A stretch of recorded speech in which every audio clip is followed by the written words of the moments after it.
নেটওয়ার্কের নামে প্রহসন, ক্ষোভে ফুঁসছেন জনতা। এয়ারটেল জিওকে 72 ঘন্টার হুঁশিয়ারি, অচল জালালপুর। টাওয়ার আছে, সিগন্যাল নেই, কাটিগড়ায় গ্রাহকদের বিক্ষোভ। রিচার্জের টাকা যাচ্ছে জলে, জালালপুরে ডিজিটাল অচলাবস্থা। 72 ঘন্টার ডেডলাইন, নেটওয়ার্ক না ফিরলে বড় আন্দোলনের ডাক। নমস্কার, আপনারা দেখছেন ঈশান বাংলা পয়েন্ট ব্ল্যাঙ্ক।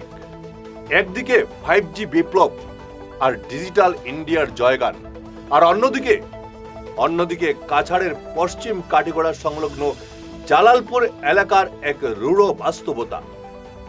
হাতে দামি স্মার্টফোন আছে, কিন্তু সিগন্যালের অভাবে সেটি আজ স্রেফ খেলনায় পরিণত হয়েছে।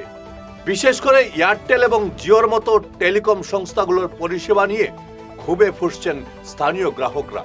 দীর্ঘদিন ধরে জালালপুর এলাকায় মোবাইল নেটওয়ার্ক কার্যত অচল হয়ে পড়েছে।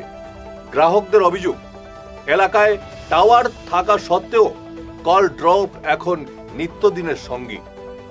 ইন্টারনেট পরিষেবা এতটাই শোচনীয় যে ডিজিটাল লেনদেন থেকে শুরু করে ছাত্রছাত্রীর অনলাইন পড়াশোনা সবই এখন বিষবাও জলে। আমরা জালালপুরে বিগত এক মাস থাকি ভীষণভাবে আমরা এয়ারটেল এবং জিও যে মোবাইল সার্ভিস এবং নেটওয়ার্কের সার্ভিস যেটা অত্যন্ত বাজে, আমরা আমরা নেটওয়ার্ক আমরা বাজে পাইতাম। বিগত এক মাস থেকে আমরা সহ্য করতে আমরা সহ্য করা এখন সীমা লঙ্ঘন হয়ে গেছে।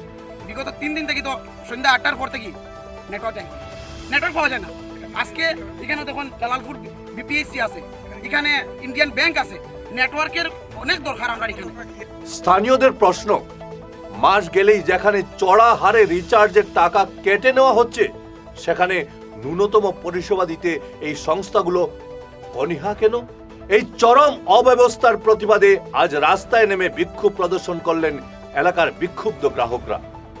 তাদের দাবি অত্যন্ত স্পষ্ট, আমাদের ন্যায্য টাকা দিয়ে কেনা পরিষেবাটুকু চাই।